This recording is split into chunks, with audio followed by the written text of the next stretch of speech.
I'm Aaron Siegel, and this is a presentation on Viktor Frankl and the meaning of life. Frankl is one of my heroes in life, and he actually motivated me to pursue a vocation in pastoral care. Since pastoral care is about spirituality, and spirituality is often defined as a search for meaning and purpose, his ideas have really helped me to understand and empathize with patients in distress.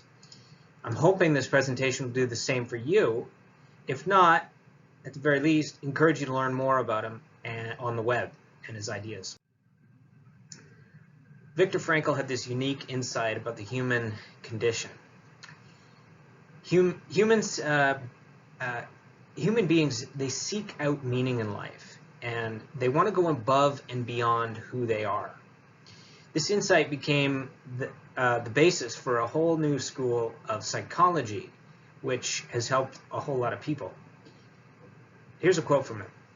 "Ever more people today have the means to live, but no meaning to live for." In this presentation, I'm going to first speak about the life history of Frankl because it's going to help us to explain his ideas about the meaning of life. Second, I'm going to talk about the therapy he invented, and last, I want to talk about why it might be useful in a healthcare setting. He was born into a Jewish family in Vienna, Austria, and he lived through World War II, moving between concentration camps and death camps. In the death camps, whose sole purpose was to exterminate Jews and other minorities, he became part of a small group of people that were hired, if you want to say that, as slaves to run the place on a starved diet. His experiences in these camps became a foundation for a completely new school of psychology. Frankl wasn't alone in finding that in the camps people were broken down to the lowest point in their humanity. I mean, all sense of their individuality was taken from them. They were given the same clothes, their hair was shaved, and instead of names, they were given numbers that were tattooed into their arms. Adults would regress to the level of children. And yet, people are still moved by the beauty of nature, sunsets, or simply a prayer. This is something that caught Frankl's attention, and it forced him to ask, how can people appreciate these things having lost so much and in the midst of so much suffering? Now, some of you are familiar with this diagram and Abraham Maslow. Self-actualization at the top of the pyramid here is just another way of saying meaning.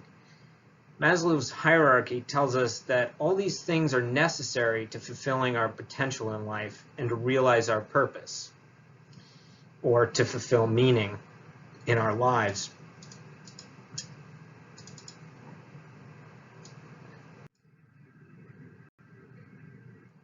Frankl is saying something really different.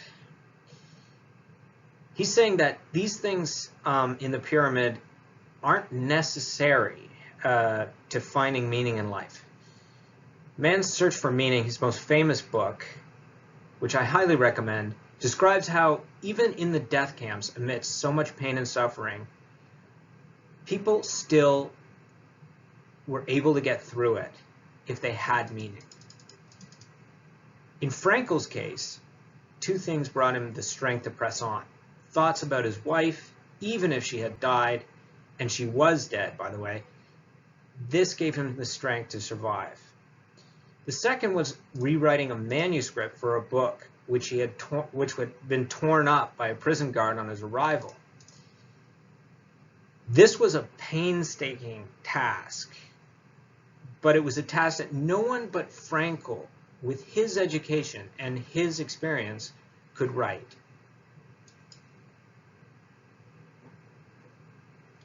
Let me just recount an incident that happened to me in one of my own concentration camps. I was confronted within a couple of days with two people, two comrades the one of whom I knew that they are prone to suicide. Now what happened? I asked both why they wished to commit suicide, to take their lives, and without knowing independently from one another, they told me, see doctor, I've nothing to expect from my life anymore. And you know what I improvisingly asked them? Now listen, isn't it conceivable that instead life expects something from you? And then it turned out that one of them was expected by his own daughter, whom he loved above all. In the United States, she had already succeeded in emigrating. And the other then frankly told me and confessed that there was a series of books that he had written and or edited in the field of geography, it was, as far as I remember, and he wanted to complete this series of books. And at that moment there was something like a Copernican reversal. Suddenly the scenery had turned 180 degrees around. Suddenly they saw they have to do something for the world and not waiting until the judgment is issued, death or survival. So let me ask you this. What is the task that you, with your experiences, your learning, and your understanding, must accomplish? What is the task that you and only you are capable of performing in this very moment or this phase in your life? This is the ultimate goal of Frankl's therapy, which he used to treat patients. These are the questions a logotherapist would ask their clients to get them to be aware of their potential to fulfill their meaning in life. Now, logos is just a fancy word for meaning, and therapy is therapy. So together they mean therapy through meaning. Frankl's psychotherapy is often referred to as spiritually oriented psychotherapy. After all, many people define spirituality as a search for meaning and hope and purpose. Since caring for the body, mind, and spirit is our motto at St. Joseph's, I think that Frankl's idea and therapy are of vital importance here. So there's three basic ideas that go into meaning therapy. Three assumptions, and they're interconnected. The first is that we have free will. The second is that we have a natural inclination or desire to find or make meaning in our lives. The third is that meaning can be found in all situations. So first, assumption number one, freedom of the will. Frankl had this idea that human beings have some level of control over their lives, but they're never fully in control. We're never fully in control of life, and we're never fully controlled by life. One way to look at it is our freedom is always limited by responsibility. We have responsibility to ourselves, to other people, to society values, and to God, or some other higher power as we know it. The more freedom, the less responsibility. And the more responsibility, the less freedom. Fulfilling the meaning of our lives has something to do with getting this balance right. Frankl was trying to actually correct this widespread belief that individuals are free to do whatever they want to achieve success and happiness. Without a sense of responsibility, he thought, this freedom is really meaningless and empty. So the second assumption is that we have this will or desire to find meaning. Frankl argued that the desire to seek out or make meaning in life is actually the most basic motivation of being human. Human beings want to go above and beyond who they are, and this gives them the strength to endure unimaginable suffering and humiliation. This is very much in contrast to Freud, who thought that power or pleasure was the most basic human motivation. Freud's there in the left. Where psychologists before Frankl looked deep into a person's psyche and deep into the past, Frankl used meaning therapy to help patients fulfill a task in life or to fulfill their purpose in the future. The third assumption is that there is meaning in life. Meaning can be found even in the most miserable and tragic circumstances.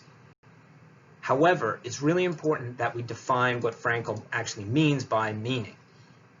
Frankl made a difference between ultimate meaning and what he called the meaning of the moment. And I think this is key.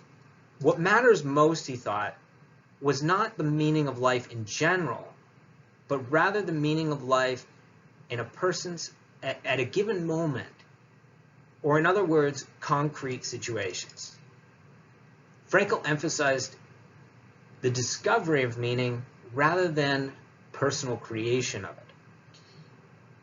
This is to say that you can't make up meaning or just invent it. Meaning in a person's life is always in reference to a person's values or something beyond ourselves. And there's that responsibility aspect. Frankl observed 4 ways that meaning could be discovered in practice. The first is creating a work or doing a deed. The second is an attitude that we take towards unavoidable suffering. The third is encountering someone in his or her uniqueness. This is what he defined as loving another person, encountering them in his or her uniqueness. And the fourth way could be experiencing something like goodness, truth, or beauty.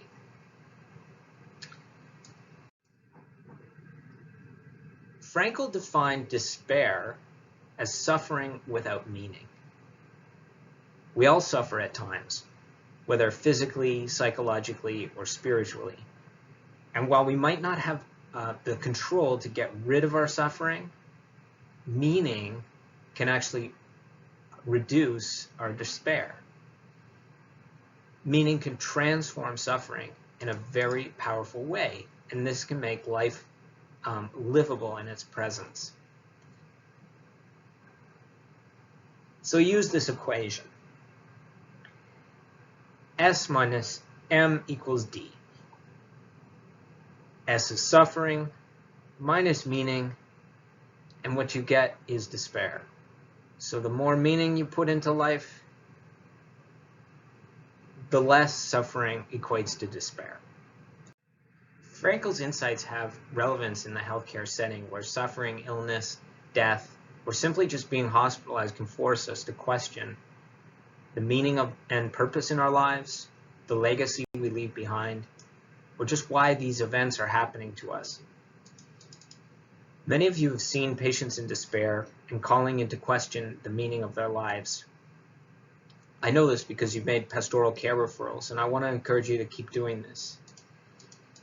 As healthcare providers, we can't necessarily always take away a patient's suffering, and we can't give them meaning, but we can acknowledge that a person has meaning and purpose in their life.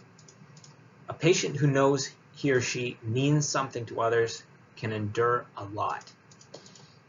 Patients who come to St. Joseph's have lost control over normal bodily function, what they wear, who they see in a day. And Frankl urges us to acknowledge and affirm the freedom that they do still have. In his words, everything can be taken from a person but one thing, the last of the human freedoms: to choose one's attitude in any given set of circumstances, to choose one's own way when we are no longer able to change a situation. We are challenged to change ourselves.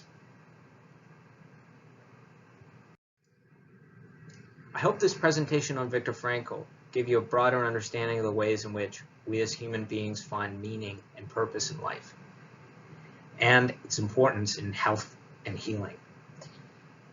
Perhaps some of you are at a phase in your life where you yourselves are questioning or struggling to find meaning and purpose. This is a good thing. Don't give up. You will change yourself for the better. For any resources on Viktor Frankl and meaning therapy, email me or come to my office on the second floor. I leave you with some final encouragement from Frankl to change yourself and become something more than you are by fulfilling your purpose in life. That is, by finding what is meant for you in this moment in your life. Thanks for watching. They wish to make a lot of money. In Europe, every American student, even more every American adult, is regarded as someone who is just out to make a lot of money. Really, 16% of these students regarded their main goal and concern in life to make a lot of money. I'm quoting literally, make a lot of money. And you know what the top class, the top category, we say category, what do you say? Category was among, you excuse me, but I know I am speaking a marvelous accent without the slightest English. Now,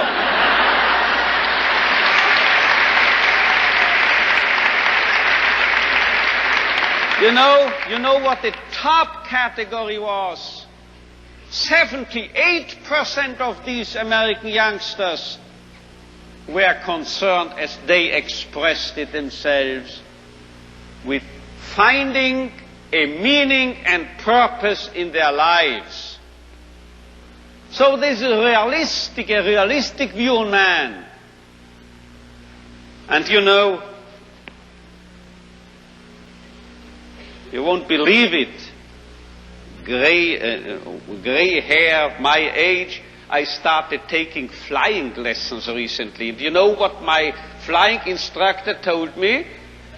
If you are starting here, wish to get here, say east, heading for this, and you have a crosswind, you will drift and you will land here.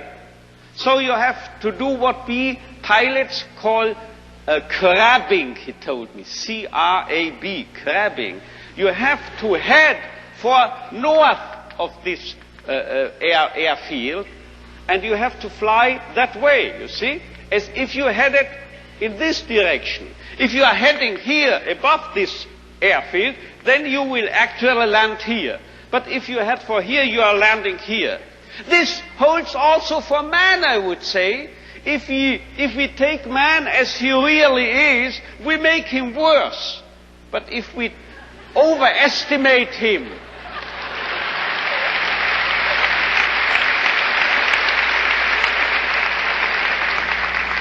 it's premature, your applause, you will soon know why. If we seem to be idealists and are overrating man, and looking at him that high, here above, you know what happens? We promote him to what he really can be. So we have to be idealists in a way, because then we'll wind up as the real realists. And you know who has said this? If we take man as he is, we make him worse. But if we take man as he should be, we make him capable of becoming what he can be. This was not my flight instructor, this was not me, this was Goethe. He said this verbally. And now you will understand why I, in one of my writings, once said, this is the most apt maxim and motto for any psychotherapeutic activity. So if you don't recognize a young man's will to meaning, man's search for meaning, you make him worse, you make him dull, you make him frustrated, you still add and contribute to his frustration. While if you presuppose in this man, even in this so-called criminal or juvenile delinquent or drug abuse and so forth, there must be a what we call spark, yeah? A spark of search for meaning. Let's recognize this. Let's presuppose it. And then you will elicit it from him, and you will make him become what he in principle is capable of becoming.